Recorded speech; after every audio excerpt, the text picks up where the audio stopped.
Corona के सागर तथा गौतम बुद्ध सामाजिक परिवर्तन के अग्रदूत, शिक्षा के जनक महात्मा ज्योतिबा फुले,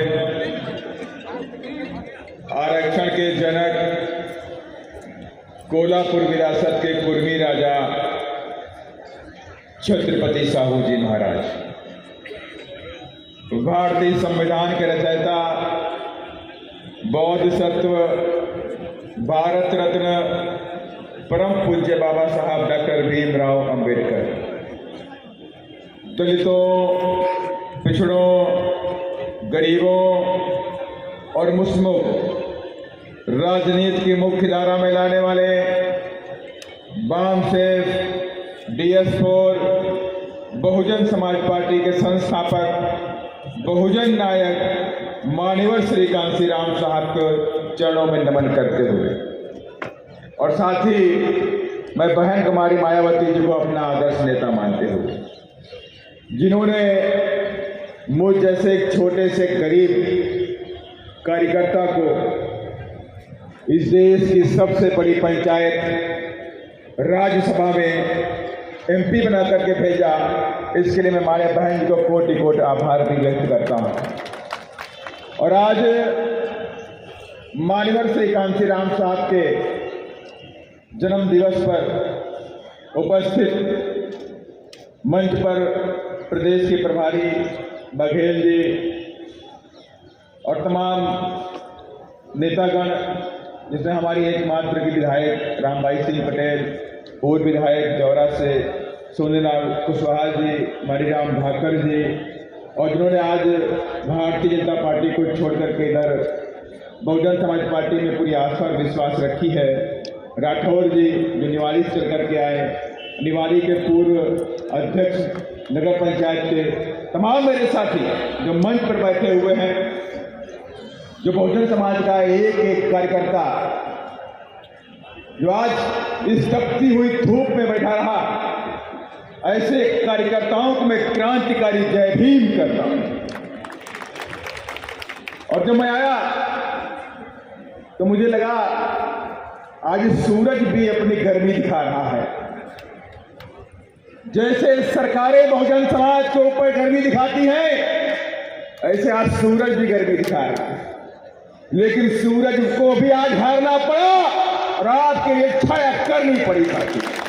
ये जज्बा है आपका और आप संघर्ष करते रहेंगे। और जिस तरह से मान्यवर श्री कांशीराम साहब ने संघर्ष किया, मान्यवर श्री कांशीराम साहब का नाम इस देश के अंदर संघर्ष, त्याग, तपस्या और बलिदान के नाम पर जाना जाता है। और उन्होंने जीवन भर संघर्ष किया और जीवन भर संघर्ष करने के बाद आज बहुजन समाज के लोगों को एक कुर्सियां दे दी सकती। एक कुर्सियां नसीब ऐसे नहीं हुई है, इसके लिए मान्यवर श्री कांशीराम साहब ने जी तोड़ मेहनत करी। कभी धूप नहीं देखी, कभी छांव नहीं देखी, कभी प्यास नहीं देखी, कभी भूख नहीं देखी, और हमारे लिए काम करते हैं। और आज उन्हीं की बदौलत ये बहुजन समाज के लोग जो सदियों से इस देश में गुलामी का जीवन जी रहे थे, उनको भी सत्ता के शिखर तक पहुंचाने का काम मान्यवर श्री कांशीराम साहब ने किया। ऐसे महापुरुष के जन्म दिवस पर मैं उनको लाखों लाखों बार नमन करता हूं। और आज उनके जन्म दिवस पर हम सारे लोग मिलकर के दोनों हाथ उठा करके ये प्रण करेंगे कि मान्यवर श्री कांशीराम साहब बहुजन समाज पार्टी का बीच ये कभी सूखने नहीं पाएगा। पूरी ताकत के साथ में 2023 में मध्य प्रदेश में नीला झंडा विधानसभा में लहराएगा। मान्यवर कांशीराम साहब। और साथियों, इधर की सरकारें, मेरे नेतागणों ने बात को रखा का लंबे समय से इस प्रदेश के अंदर कांग्रेस ने राज किया और लंबे समय से इस प्रदेश के अंदर भारतीय जनता पार्टी ने राज किया। अभी सोनेराम कुशवाहा जी बोल रहे, ओबीसी को क्या मिला? ओबीसी को क्या मिला? 27% रिजर्वेशन भी मध्य प्रदेश में ओबीसी को शायद नहीं मिला। आज भी 27% के लिए लाइव रहे हो, जबकि संविधान कहता है, आर्टिकल 340 कहता है, आर्टिकल 340 किसने बनाया? बाबा साहब डॉक्टर भीमराव अम्बेडकर ने बनाया कि नहीं बनाया? और ऐसे नहीं बनाया। बाबा साहब डॉक्टर भीमराव अम्बेडकर 25 अप्रैल 1948 को लखनऊ गए। ओबीसी का बड़ा अधिवेशन था, ओबीसी के लोगों को बुलावे पर गए, तो ओबीसी के लोगों ने बाबा साहब से कहा कि बाबा साहब डॉक्टर अम्बेडकर, आपने दलितों के लिए, आदिवासियों के लिए तो आपने संविधान में तमाम तरह की रियायतें दी, और इतने रियायतें दी हैं कि अब आने वाले समय में इनके बच्चे इस देश में ऊंची ऊंची कुर्सी पर बैठेंगे, राजा बन करके बैठेंगे। लेकिन ओबीसी के बच्चे क्या करें? ओबीसी के बच्चों को कैसे मान सम्मान मिलेगा? इनके बच्चे कैसे अधिकारी बनेंगे? इनके बच्चे कैसे कलेक्टर बनेंगे? इनके बच्चे कैसे पढ़ाई करेंगे? तो बाबा साहब ने कहा कि मैंने तो आप लोगों को बुलाया कि साइमन कमीशन आया है, आप अपनी बातों को रखिए, लेकिन आप नहीं आए। लेकिन कोई बात नहीं, आप मेरे बड़े भाई हो और मैं आपका छोटा भाई, और मैं कुछ ना कुछ व्यवस्था ओबीसी के बच्चों के लिए संविधान में करके जाऊं। ये बात 25 अप्रैल 1948 को बाबा साहब ने लखनऊ में कही। लखनऊ से दिल्ली बाबा साहब गए, और दिल्ली में बाबा साहब ने संविधान के अंदर आर्टिकल 340 की व्यवस्था करी, और आर्टिकल 340 में लिख दिया कि पिछड़ों की आबादी के हिसाब से, उनकी बैकवर्डनेस के हिसाब से, कि माने कितना पिछड़ापन सामाजिक रूप से है, कितना पिछड़ापन शैक्षिक रूप से है, कितना पिछड़ापन आर्थिक रूप से, इन तीनों बातों पर सर्च करके आने वाले के बच्चों को भी रिजर्वेशन देने का काम करेंगे। ये बात बाबा साहब ने आर्टिकल 340 में, आर्टिकल 340 में लिख दिया।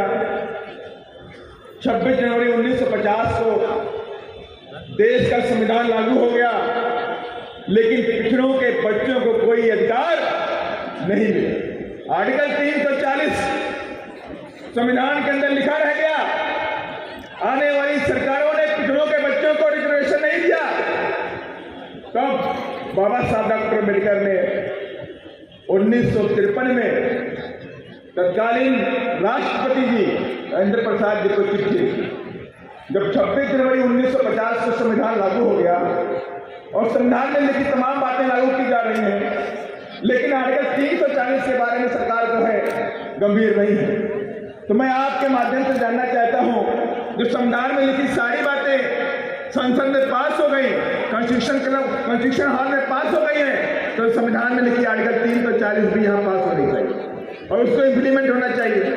तब राजेंद्र प्रसाद जी के कहने पर काका कालेकर आयोग बनाया गया, और काका कालेकर आयोग ने अपनी रिपोर्ट दे दी, लेकिन कांग्रेस सरकार ने उसको इम्प्लीमेंट नहीं किया। नहीं, हम इस बात को नहीं मानते हैं, हम इम्प्लीमेंट नहीं करेंगे। वो बात वहीं के वहीं रह गई। लेकिन आज हमारे जो बहुजन नायक माननीय श्री कांशीराम साहब हैं, जो 1964 में नौकरी छोड़ करके बाबा साहब के रुके कार्य को पूरा करने के लिए आगे बढ़ गए, और उसी दौरान आप सबको पता है कि माननीय श्री कांशीराम साहब ने 1971 में ऑल इंडिया SC/ST फेडरेशन नाम का संगठन बना दिया, और जो बाद में 1978 में बामसेट बनी, और बामसेट के तहत पूरे देश के अंदर दलितों, पिछड़ों, आदिवासियों के पढ़े लिखे कर्मचारियों को इकट्ठा करने का काम किया गया। और चंडीगढ़ में अधिवेशन हुआ। चंडीगढ़ के अधिवेशन में 1 लाख के ऊपर पढ़ा लिखा कर्मचारी इकट्ठा हो। कांग्रेस की सरकार डर गई। उसने कहा कि जिस नीले झंडे को हमने महाराष्ट्र में दफन कर दिया था, अरे वो नीला झंडा जय भीम का नारा नॉर्थ इंडिया में कहां से आ गया? तब उन्होंने कहा कि माननीय श्री कांशीराम साहब ने बाबा साहब के लक्ष्य को जगा दिया है, और बाबा साहब के रुके कार्य को पूरा